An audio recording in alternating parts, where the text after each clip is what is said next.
YouTube channel yes group of institution में स्वागत करते हैं।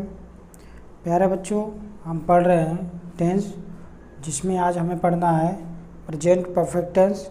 चलिए आइए देखते हैं। देखिए बच्चों, यहाँ पे प्रेजेंट परफेक्ट टेंस पहचान कर रहा है कि जिन हिंदी वाक्यों के अंत में चुका है, चुकी है, चुके हैं, चुका है, चुकी है, चुके हैं या है, ई है, ये हैं लगा रहता है, प्रेजेंट परफेक्ट टेंस कहलाता है। समझ में आ गई बातें? ठीक है, चलिए इससे आगे देखते हैं। देखिएगा यहाँ पे क्या है, हेल्पिंग वर्ब में जो है दो चीज़ें लगती हैं। पहला जो होता है हैज, दूसरा क्या होता है हैव। तो हैज बच्चे वो हमेशा क्या होगा, इस टेंस में सिंगुलर के साथ लगेगा। हैव जो लगेगा वो प्लूरल के साथ लगेगा। और रही बात वर्ब के फॉर्म की, तो इसमें क्या लगेगा, पूरे टेंस में लिखा है ना, third form overall present perfect tense. ठीक है, third form overall present perfect tense. तो इसमें क्या होगा, हमेशा जो है थर्ड फॉर्म यूज करना है आपको। ठीक है, चलिए देखते हैं। देखिए बच्चों, ये रूल है। रूल जो है किसी भी टेंस का बनाने के लिए वो सबसे बड़ा क्या होता है, मूल मंत्र होता है। तो मेनली हम जो है इसमें 1, 2, 3 और 4, ठीक ना, मतलब ये 3 और 1 4, ठीक, यही 4 रूल हम बताते हैं। लेकिन जो है आपकी सुविधा के लिए हमने जो है इसको कैटेगराइज कर दिया है। मेनली हम आपको जो है 4 सूत्रों में डिवाइडेड कर दिया है। ठीक, अब फिर देखते हैं। देखिएगा क्या रहा है, अफर्मेटिव सेंटेंस में होगा क्या, subject plus helping verb plus verb का third form plus object plus ETC. अब ऐसे ही नेगेटिव के लिए क्या हो जाएगा, subject plus helping verb plus not plus verb का third form plus object plus ETC. अब नेगेटिव में आते हैं, सॉरी इंट्रोगेटिव में आते हैं। इंट्रोगेटिव अपना 2 प्रकार का होता है, आपको पता ही है।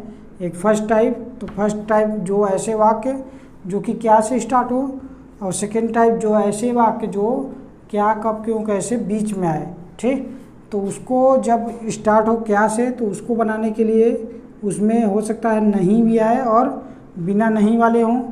तो जो नहीं से बिना नहीं वाले होंगे वो, उसके लिए सूत्र ये है, helping verb plus subject plus verb का third form plus object plus ETC. अगर जिसमें नॉट हो तो उसके लिए helping verb subject plus not plus verb का third form plus object plus ETC plus question mark. Clear हुआ? ऐसे ही सेकेंड टाइप में हम क्या करेंगे, जिसमें नॉट नहीं है तो उस कंडीशन में क्या करेंगे, English of question mark word plus helping verb plus subject plus verb का third form plus object plus ETC plus question mark. ऐसे ही जिसमें नहीं हो तो उसके लिए क्या करेंगे, English of question mark word plus helping verb plus subject plus not plus verb का third form object plus ETC. ठीक है, समझ में आ गई? चलिए अब आपको जो है ट्रांसलेशन करके बताते हैं किस तरीके से इस ट्रांसलेशन को, किसी भी हिंदी वाक्य को इस सूत्र पे अप्लाई करके कैसे अंग्रेजी बनाया जाता है। चलिए देखते हैं। देखिए बच्चों, चलिए समझते हैं ट्रांसलेशन कैसे करना है। देखिए, पहला जो वाक्य कह रहा है कि घोड़ा घास खा चुका है, तो इसके लिए ट्रांसलेशन हम क्या करेंगे, क्योंकि इसको पहचानना ज़रूरी है। तो प्यारे बच्चों देखिए, ये क्या है, अफर्मेटिव सेंटेंस है, क्योंकि इसमें ना ही नहीं आया हुआ है और क्वेश्चन के स्टार्टिंग में भी क्या नहीं लगा हुआ है, या क्वेश्चन के बीच में नहीं आया है। तो इसलिए क्या है, हमारा ये अफर्मेटिव सेंटेंस है। ठीक ना। तो अब हम करेंगे क्या, इसका रूल क्या हो जाता है कि subject plus helping verb plus verb का third form plus object plus ETC. अब प्यारे बच्चों बस इसी के हिसाब से आप जो है यहाँ पे रखते जाइए। देखिए आराम से जो है ट्रांसलेशन क्लियर हो जाएगा। देखिए कह रहा है सब्जेक्ट हेल्पिंग वर्ब, देखिएगा सॉरी रूल देखिएगा, सब्जेक्ट कह रहा है, मैंने सब्जेक्ट यहाँ पे क्या होगा, घोड़ा होगा, तो इसलिए हॉर्स लिख दिया। फिर हेल्पिंग वर्ब कह रहा है तो घोड़ा सिंगुलर है, इसलिए अब क्या करेंगे, हैज लगाएंगे। फिर वर्ब का थर्ड फॉर्म तो क्या होगा, ईट होगा, तो ईट का थर्ड फॉर्म क्या हो गया, ईटेन हो गया। फिर उसके बाद क्या खा चुका है, घास को, तो क्या हो जाएगा, द ग्रास। ठीक है, क्लियर हो गया, समझ में आ गई बातें। तो चलिए देखते हैं क्या है कि इसी तरीके से आपका जो है इसमें दूसरा की बात करें, जैसे आपका ये नेगेटिव हो जाए, ठीक है ना, नेगेटिव हो जाए तो बच्चे करना कुछ नहीं है, बस इसी के बीच में हैज और ईटेन के बीच में आपको क्या जोड़ना है, नॉट जोड़ देने हैं। ठीक है, हैज और नॉट के बीच, सॉरी हैज और ईटेन मतलब सब हेल्पिंग वर्ब और क्या वर्ब के बीच में नॉट जोड़ना है। देखिए subject plus helping verb plus not plus verb का third form object plus ETC. Clear, इसी के अनुसार रखिएगा। तो सब कुछ वही है, इतना उतार दीजिए, हैज हो गया, फिर उसके बाद इसके बीच में नॉट लगाना है, नॉट लगाया, ईटेन द क्रॉस। क्लियर हो गया। अब इसी तरीके से question mark first type interrogative बनाने के लिए जिसमें नहीं ना लगा हो तो क्या करेंगे, इसी को, इस हैज को उठा के स्टार्ट में कर देंगे, तो क्या हो जाएगा, has horse eaten the grass, has horse eaten the grass. Clear, ये बाकी रूल है, इसी रूल पे आपका बनेगा। ठीक है ना। अब क्या है, फर्स्ट टाइप इंटरोगेटिव का नेगेटिव बनाने के लिए हम क्या करेंगे, इस वाले टेंस में जो नेगेटिव वाला है उसको उठा के हैज उठा के स्टार्टिंग में कर देंगे। तो चलिए देखते हैं। तो has horse not eaten the grass. Clear, देखिए helping verb subject plus not verb का third form object plus ETC. Clear हो गया।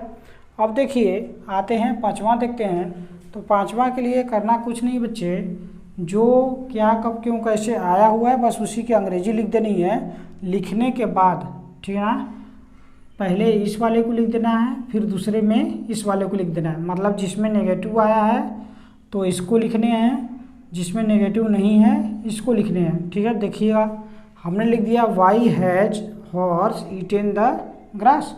ठीक, यही है। देखिए EOQMW मतलब English of question mark word. Clear, helping verb subject verb का third form object plus ETC. Clear हो गया। अब देखिएगा इसी तरीके से आपका लास्ट क्वेश्चन है जो कि इंटरोगेटिव सेकेंड टाइप्स का नेगेटिव वाले हैं। तो वाई हैज हॉर्स, ठीक, why has horse not eaten the grass. Clear, तो इसमें जो है सेम वही चीज़ें हैं, बस यहाँ पे क्या लग जाएगा आपका, इसमें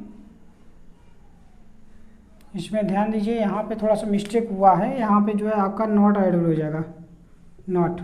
ठीक है ना, यहीं पे सब्जेक्ट प्लस यहाँ पे नॉट हो जाएगा। क्लियर हुआ। तो इस तरीके से, तो देखिए बच्चों यहाँ पे जो है आपका इस तरीके से जो है सभी जो है प्रेजेंट परफेक्ट के सभी जो है रूल्स एवं उसके बनाने के नियम उदाहरण के साथ आपको बता दिया गया। लेकिन जो है इसमें जैसे हम ये कह दें कि जैसे सीमा बाजार गई है, ठीक, तो इसको ट्रांसलेट करने कैसे करना है, तो सेम कंडीशन है, हमने बताया ना कि हिंदी वाक्य के अंत में या है, ई है, ये है भी आ जाए तब पर भी वही सिस्टम से। ठीक ना, तो देखिएगा इसके क्या कर देंगे हैं, सीमा हैज क्या गॉन टू मार्केट। ठीक ना, समझ में आ रहा बात। देखिए ये क्या है, सिंपल सेंटेंस है ना, मतलब अफर्मेटिव सेंटेंस है, तो इसके लिए यहाँ पे कैपिटल आप कर सकते हो, कैपिटल कर दीजिए। ठीक, तो इस तरीके से ये आपका सेंटेंस क्लियर, नेगेटिव आए इंटरोगेटिव आए कोई भी आए इसी तरीके से आप करेंगे, ठीक है ना। जैसे आप करते थे उसको उसी तरीके से इसको भी करेंगे। तो प्यारे बच्चों ऐसे ही आपको जो है एक से बढ़कर एक ट्रिक अंग्रेजी में और गणित में बताया जाएगा। तो आप लोगों से बस यही रिक्वेस्ट है कि थोड़ा सा चैनल पे अगर विजिट करो तो वहाँ पे कमेंट लाइक ज़रूर करें, एवं अन्य बच्चों को जैसे हमारा करने मतलब हमारा ही आज प्लानिंग अब ये है कि जो है आने वाले कुछ समय में जैसे ही हमारे दो अभी टॉपिक चल रहा है, मैथ और इंग्लिश चल रही है, तो जैसे ही हो सकता है बेसिक मैथ जो है 4 से 5 दिन के और हैं, तो वो ख़त्म होने के बाद आपका जो है कक्षा 10 का जो है साइंस विषय जो है पढ़ाया जाएगा, ठीक है। तो प्रयास यही कीजिए कि जो बच्चे बोर्ड के एग्ज़ाम इस बार देंगे तो वो जो है अभी से अपना पढ़ाई जो है चालू कर दें। और प्यारे बच्चों इसमें जो है आपको कुछ देने की ज़रूरत नहीं है, ठीक है ना, एकदम फ्री क्लासेस है। जिसके मोबाइल में नेट है तो वो आराम से देख सकता है, कोई दिक्कत है नहीं, ठीक है ना। तो आप भी प्रयास कीजिए कि ज़्यादा से ज़्यादा लोगों को चैनल पे ऐड करने का प्रयास कीजिए और इस चैनल को देखिए, और अगर अच्छा लगे आप लोग को तो फिर कमेंट करना ना भूलें। चलिए इस तरीके से आपको मिलते हैं अगले लेक्चर में, तब तक के लिए आप सभी का धन्यवाद।